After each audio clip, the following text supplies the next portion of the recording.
जय जगन्नाथ। नमस्कार नमस्कार दर्शक बंधु मो विकास चलतु नजर पकईबा आज सकाळ केतोटी गुरुत्वपूर्ण खबर उपरे सेतिपाई वीडियोटी को शेष पर्यंत देखा मोर अनुरोध। वीडियोटी भल लगे वीडियोटी को लाइक करी चैनल को सब्सक्राइब करे कमेंट माध्यम जनातु आपण माने मो वीडियो केउ जिल्ला रु देखुचंते। चलतु आज सकाळ खबर उपरे नजर पकईबा। प्रथम खबर मुख्यमंत्री को बड़ घोषणा रियायती रे बिजुली बिल राज्य कैबिनेट को नहीं आसी बड़ खबर। मुख्यमंत्री मोहन चरण माझी करिसेंती बड़ घोषणा। कैबिनेट रे 10 बड़ प्रस्ताव को अनुमोदन दिया जायचे। एने नुआ शीतल भंडार पाए प्रोत्साहन जोगाई देबा को कैबिनेट रे मोहर बाजिचे। अनुसूचित जाति जनजाति वर्गर पाए विनियोग पुंजीर 60% छाड़ करा जायचे। एपरिक सर्वाधिक 6 कोटी 50 लाख पर्यंत रियायती देबु बोली मुख्यमंत्री कहिसेंती। साधारण वर्ग को मध्य 50% पर्यंत सब्सिडी प्रदान करिवो। शीतल भंडार पाए प्रथम दिन बिजुली बिल रियायती रे दिया जेबो बोली मुख्यमंत्री घोषणा करिसेंती बोली खबर मिलिছে। परवर्ती खबर राज्य कैबिनेट को नहीं आसी बड़ खबर। मुख्यमंत्री मोहन माझी करिसेंती बड़ घोषणा। 6794 पंचायत रे आदर्श विद्यालय होबो बोली कैबिनेट रे मंजूरी मिलिছে। जेउतरे प्रथम रु अष्टम श्रेणी रो पिला पाठ पढ़ी पारिबे। आसंत 4 वर्ष मध्य आदर्श विद्यालय काम सरिबो। हाई स्कूल रो फीडर स्कूल भाव यह कार्य करिवो। प्रति विद्यालय पिछा मोट 4 रु 5 कोटी टंका खर्च होबाकू जाउची बोली मुख्यमंत्री घोषणा करिसेंती। परवर्ती खबर मुख्यमंत्री को बड़ घोषणा नियुक्त हेबे 5000 डाक्टर। मुख्यमंत्री मोहन चरण माझी अध्यक्षतार बुधवार राज्य कैबिनेट बैठक बसिथिला। एथिरे 10टी प्रस्ताव उपरे मोहर लागिছে। एही प्रस्ताव माध्यम राज्य रे नुआ डाक्टर नियुक्त हेबे बोली मध्य मंजूरी मिलिছে। ओडिशा डॉक्टरी स्वास्थ्य सेवा नियमावली 2017 संशोधित होइছে। पूर्व केवल 7 रु 6 को ह्रास पाई निष्पत्ति निया जायछि। या द्वारा डाक्टर नियुक्ति प्रक्रिया सहज होई परिबो। अधिक मेडिकल कॉलेज करे अधिक डाक्टर सृष्टि करिवो बोली कैबिनेट बैठक निष्पत्ति होइছে। खूब शीघ्र 5000 डाक्टर पद पूरण होबो बोली मुख्यमंत्री मोहन चरण माझी कहिसेंती। एथि सहित 124 डेंटल डाक्टर को मध्य नियुक्ति पाई निष्पत्ति होइছে। परवर्ती खबर मुख्यमंत्री को बड़ घोषणा। बढ़िला भत्ता टंका एणिकी मिलिबो 25,000 टंका। जवान को मिलुथिबा स्वतंत्र भत्ता रे एका बेले 17,000 टंका वृद्धि करिसेंती राज्य सरकार। अर्थात स्वतंत्र भत्ता रे 3 गुण वृद्धि करा जायछि। आगामी दिन ओडिशा रे नक्सल विरोधी अभियान आहुरी व्यापक करा जेबो बोली मुख्यमंत्री कहिसेंती। जवान को स्वतंत्र भत्ता रे वृद्धि निहाती भाबे सेमानकर मनोबल बढ़ाइबो। मुख्यमंत्री कार्यालय सीएमओ पक्षरु ट्वीट करी भत्ता बढ़ाइबा नै घोषणा करा जायछि। जो जवान माने जीवन को बाजी लगाई शत्रु को मुकाबिला सेमानको प्रति अधिक सम्मान देइछन्ते राज्य सरकार। एणिकी सेमानको 8,000 बदल मिलिबो 25,000 टंका। एबे मिलुथिबा आर्थिक राशि प्राय 3 गुण रु भी अधिक टंका। नुआपड़ा जिला सीमांत छत्तीसगढ़ कुलहरी घाट अंचल सुरक्षा बाहिनी को मिलित अभियान द्वारा 24 माओवादी निहत होइछन्ते। एही अभियान रे ओडिशा पुलिस रो एसओजी जवान को गुरुत्वपूर्ण भूमिका रही। एथिपाई समस्त जवान को मुख्यमंत्री मोहन माझी शुभेच्छा जणाइछन्ति बोली खबर मिलिছে। परवर्ती खबर स्वास्थ्य परिवहन खर्च वृद्धि कले राज्य सरकार। क्विंटाल पिछा सर्वाधिक 75 टंकार 150 टंका वृद्धि कले सरकार। परिपूरक सृष्टि कार्यक्रम स्वास्थ्य परिवहन खर्च वृद्धि करा जायछि। नुआ नियोजित हेबाकु थिबा एजेंट को वर्धित मूल्य लागू होबो। या द्वारा वर्ष को 8 कोटी 65 लाख अतिरिक्त खर्च होबो। सूचना जोग्य जे परिपूरक सृष्टि कार्यक्रम रे गरम रंधा खाद्य हट कुकेट मेल पाए अंगनवाड़ी केन्द्र मानक चाउल जोगाई दिया सहित घर को राशन महिला सहायक गोष्ठी मानक गहम प्रदान करा जायता। एही चाउल गहम परिवहन करबा पाए परिवहन एजेंट मानक नियोजित करा जायथाय। परवर्ती खबर पाचक पाचिका मानक पारिश्रमिक 3000 टंका को वृद्धि। पीएम पोषण योजना रे मध्याह्न भोजन काम करतबा 1 लाख रु अधिक पाचक पाचिका मानक पाई खुशी खबर। मुख्यमंत्री मोहन चरण माझी से मानक मासिक पारिश्रमिक वृद्धि करबा पाई निष्पत्ति नैचन्ते। पाचक पाचिका मानक काम दक्षता और परिश्रमिक दृष्टि रखी मुख्यमंत्री मोहन चरण माझी से मानक मासिक पारिश्रमिक 2000 टंका रु 3000 टंका वृद्धि करिसेंती बोले बड़ घोषणा करिसेंती मोहन माझी। परवर्ती खबर चाषी बड़ घोषणा कले मुख्यमंत्री मिलिबो 5 लाख टंका।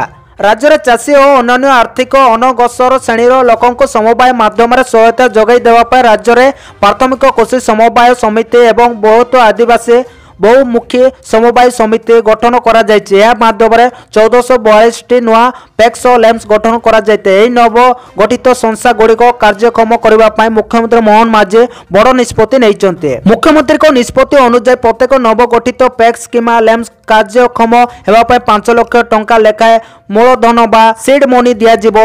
ए संपर्कित एक प्रस्ताव को मुख्यमंत्री मंजूरी प्रदान करिसेंती बोली खबर मिलिছে। परवर्ती खबर कैबिनेट रे विकसित गाँ विकसित ओडिशा को मंजूरी।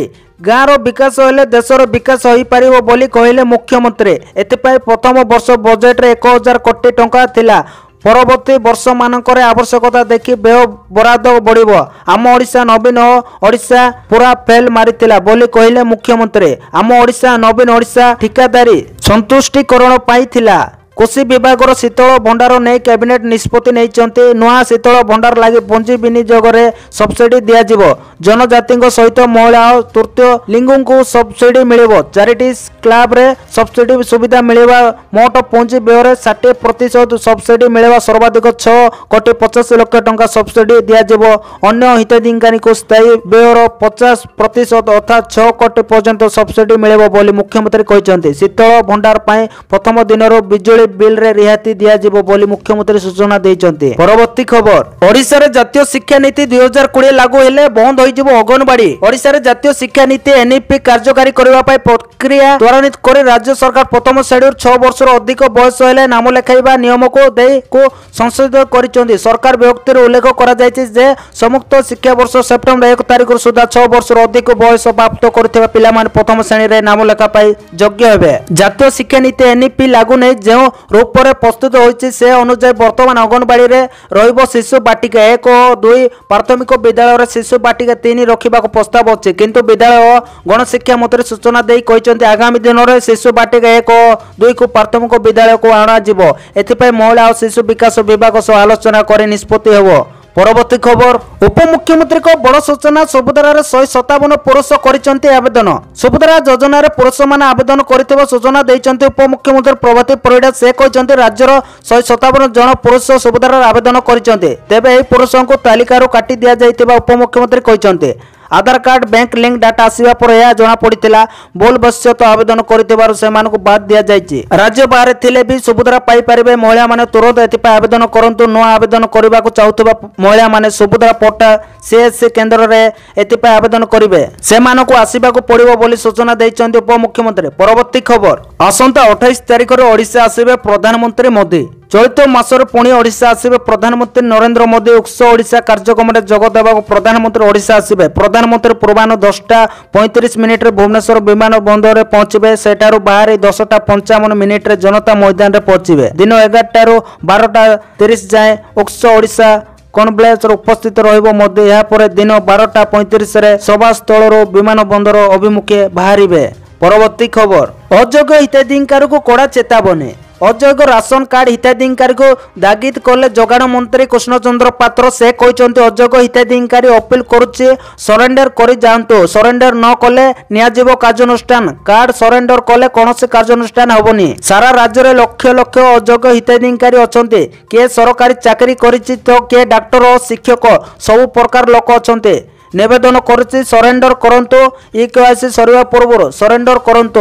डेडलाइन नाही बोली कहिसंती। परवर्ती खबर, कमिला शीत बढ़िला तापमात्रा। एही दिन पर्यंत घन कुहुड़ी। राज्यर विभिन्न स्थान दिन तापमात्रा 1 ରୁ 2 डिग्री वृद्धि पाई। आसंता 24 घंटा पर राति तापमात्रा बढ़िबार संभावना रही। पश्चिमा झड़र सक्रिय प्रभाव को प्रचुर परिमाण जल बाष्प पूर्ण वायु प्रवेश करिबो। फल राज्यर तापमात्रा परमुआ हबो बोली पाणीपाग विशेषज्ञ माने आकलन करिसेंति। आसंता 4 दिन रे उभय सर्वनिम्न और सर्वाधिक तापमात्रा 2 ରୁ 4 डिग्री पर्यंत तापमात्रा वृद्धि पाइबो। उपकूल ओडिशा समेत अभ्यंतरीण एवं दक्षिण ओडिशार सब जिल्लार तापमात्रा बढ़िबो। ताती बढ़िबा सह आसंता 24 तारिख पर्यंत घन कुहुड़ीर आस्तरण देखिबाकू मिलिबो। आसंता 23 तारिख पर्यंत घन कुहुड़ी नै 4टी जिल्ला को येलो वार्निंग जारी करा जायछि। एही जिल्ला गुड़िक मध्य केन्द्रापड़ा, जगदीशपुर, कटक और खोर्धा जिल्ला रही बोली खबर मिली। परवर्ती खबर, बुलेट चालक हो जातु सावधान। गाड़ी रे मॉडिफाई साइलेंसर लगाइले जबत हबो। आपनक गाड़ी जबत गाड़ी को थाना को नुहे बरं कोर्ट को आनिबा को पड़िबो। गतकाली कटक कमिशनरेट पुलिस पकड़े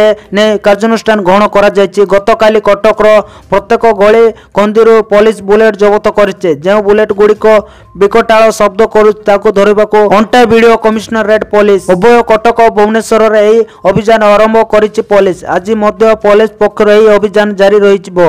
ଆବଶ୍ୟକ ସ୍ଥଳେ ପୋଲିସ ସାଇଲେନ୍ସର କାଢି ନେଇଯାଉଥିବା ଜଣାପଡ଼ିଛି। ତେବେ ଜବତ ଗାଡ଼ିକୁ ଥାନାକୁ ଫାଇନ ଦେଇ ଆଣିବାକୁ ପଡ଼ିବ ନାହିଁ, ଗାଡ଼ି ପାଇଁ କୋର୍ଟ ଯିବାକୁ ପଡ଼ିବ ବୋଲି ଖବର ମିଳିଛି। ପରବର୍ତ୍ତୀ ଖବର, ମହାକୁମ୍ଭରେ ବସିଲା ଯୋଗୀ କ୍ୟାବିନେଟର ସାଧାରଣ ବୈଠକ। ଉତ୍ତରପ୍ରଦେଶ ମୁଖ୍ୟମନ୍ତ୍ରୀ ଯୋଗୀ ଆଦିତ୍ୟନାଥଙ୍କ କ୍ୟାବିନେଟ ବୈଠକ ମଧ୍ୟାହ୍ନ 12ଟାରୁ ଆରମ୍ଭ ହୋଇଛି। ବୈଠକରେ ଅନେକ ଗୁରୁତ୍ୱପୂର୍ଣ୍ଣ ନିଷ୍ପତ୍ତି ନିଆଯାଇଛି।